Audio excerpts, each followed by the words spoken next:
और आइए अब आगे बढ़ते हैं। मुंबई से खबर है। मुंबई के मीरा भाईंदर से बेहद दर्दनाक खबर सामने आ रही है। स्विमिंग पूल में डूबकर 11 साल के बच्चे की मौत हो गई। 15 मिनट तक पानी के नीचे पड़ा रहा मासूम। परिवार का दावा है कि बचाने वाला कोई नहीं था, यानी स्विमिंग सीखने गया था और कर्मचारी वहां पर नहीं थे, बचाने वाला कोई भी नहीं था और स्विमिंग पूल में डूबने से मौत हुई है 11 साल के बच्चे की। और मृतक ग्रंथ के पिता ने क्या कुछ कहा है, इस पूरे मामले से जुड़ा हुआ क्या अपडेट दिया है, आपको सुनवाते हैं। लापरवाही स्पोर्ट्स क्लब के अंदर लाइफ गार्ड वालों की है कि जब साइंस ऐसा कहता है कि कोई भी बॉडी अगर पानी के अंदर तैरती है, पानी भर जाता है, उसके 10 मिनट तक पानी के ऊपर तैरती है, तब तक वो लाइव रहता है, वो जीवित रहता है। अगर वो लाइफ गार्ड वाले उन्होंने वहाँ पे अगर ध्यान दिया होता तो आज मेरा बच्चा मेरे पास होता, ऐसी घटना घटती नहीं। मैं निवेदन करना चाहता हूँ स्पोर्ट्स क्लब के मेंबर से, और जहाँ पे मीरा भाईंदर की पब्लिक वहाँ पे स्पोर्ट्स क्लब में बच्चों को भेजती है, तो कृपया करके सब सेफ्टी के साथ अपने बच्चों को वहाँ पे भेजें कि मेरे बच्चे के साथ जैसा हुआ किसी और के साथ ऐसा नहीं हो। तो परिवार इस वक्त सदमे में है। मीरा भाईंदर का मामला है। दर्दनाक घटना पर देखिए टीवी9 संवाददाता जयप्रकाश सिंह की लेटेस्ट रिपोर्ट।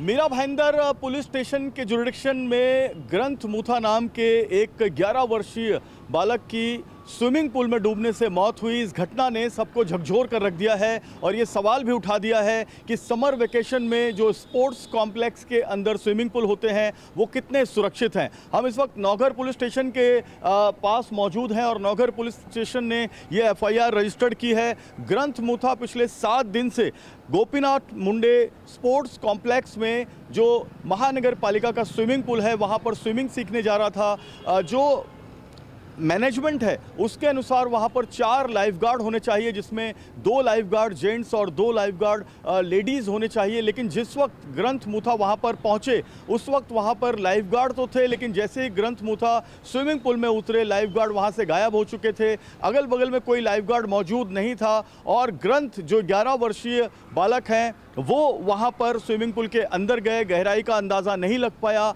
अकेले थे, उनकी डूबने से मौत हो गई। बहुत देर तक वो छटपटाते रहे। जो डॉक्टरों की रिपोर्ट आई है वो भी ये कह रही है कि अगर ग्रंथ को जब वो डूब रहे थे उस वक्त अगर 5 मिनट में उन्हें वहाँ पर कोई बचाने के लिए पहुँच जाता तो उनकी जान बच सकती थी। ये सवाल उन पर भी है जिन पर स्विमिंग पूल में मासूम की मौत पर सवाल है। जिम्मेदारी किसकी है?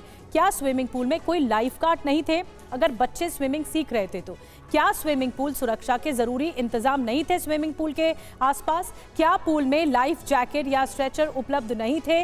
मासूम ग्रंथ को बचाने के समय पर कोई वहां पर क्यों नहीं आया? क्या स्विमिंग पूल के आसपास CCTV कैमरा नहीं थे? क्या बच्चों के तैराकी के वक्त निगरानी के इंतजाम नहीं थे?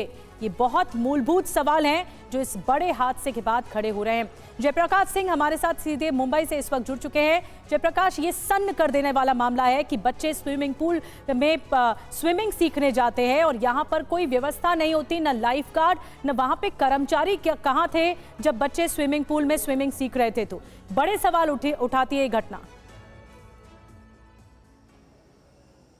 बिल्कुल बड़े सवाल उठाती है। मीरा भाईंदर जो महानगर पालिका है उसके अंतर्गत ये स्विमिंग पूल आता है और ये जो स्विमिंग पूल है इसमें जब ये बच्चा गया था उस वक्त ये जो बच्चा है वो अपने 2 दोस्तों के साथ गया था, जिसमें एक दोस्त का नाम जो है पार्थ है और दूसरे दोस्त का नाम चैत्य है। चैत्य पार्थ पक्ष के साथ में ये वहाँ पर गया था और 11 बजकर करीब 2 मिनट पर वो बच्चा जो है वो स्विमिंग पूल में गया। 7 बजे से 8 बजे मंडे से लेके फ्राइडे सैटरडे तक और संडे को सुबह 11 से 12 तक जो है ये स्विमिंग पूल का जो क्लास है वो चलता है। वहाँ पर उस वक्त स्विमिंग पूल के जो लाइफगार्ड्स थे वो मौजूद थे और लाइफगार्ड्स उस स्विमिंग पूल के इर्द गिर्द थे, लेकिन और बच्चे जो वहाँ पर थे उसको सिखा रहे थे। उतने में जो ग्रंथ है वो स्विमिंग पूल के अंदर उतरा और अंदर उतरने के बाद लाइफगार्ड्स को ये लगा कि ग्रंथ को तैरना आता है और इस वजह से वो उस पर उतना ध्यान नहीं दिए, फोकस नहीं दिए और दूसरे बच्चों पर फोकस दे रहे थे। लेकिन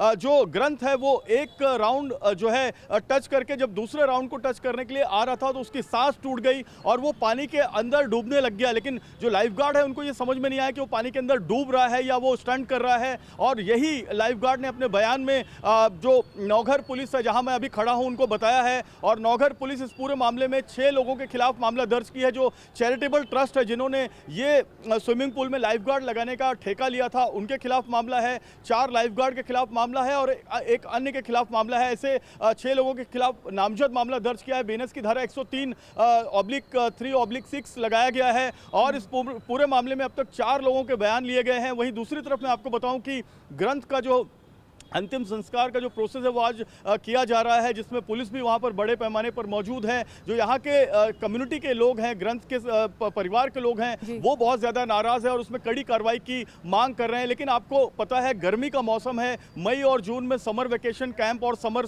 कैंप जो है वो पूरे देश में चालू हो जाते हैं और इसमें माता पिता के लिए और गार्जियन के लिए ये बहुत ही ज़्यादा अलर्ट कर देने वाली खबर है, ऐसा हम कह सकते हैं। बहुत बड़ी बात है जयप्रकाश, और सबसे ज़्यादा परिवार के लिए एक क्षति है जिन्होंने अपने बच्चे को खोया है। और 11 साल के बच्चे की जब मौत हुई तो परिवार इल्ज़ाम इस बात पर लगा रहा है कि वहाँ के जो कर्मचारी हैं उनकी लापरवाही की वजह से ये हादसा हुआ, ये घटना हुई है। शुक्रिया जयप्रकाश।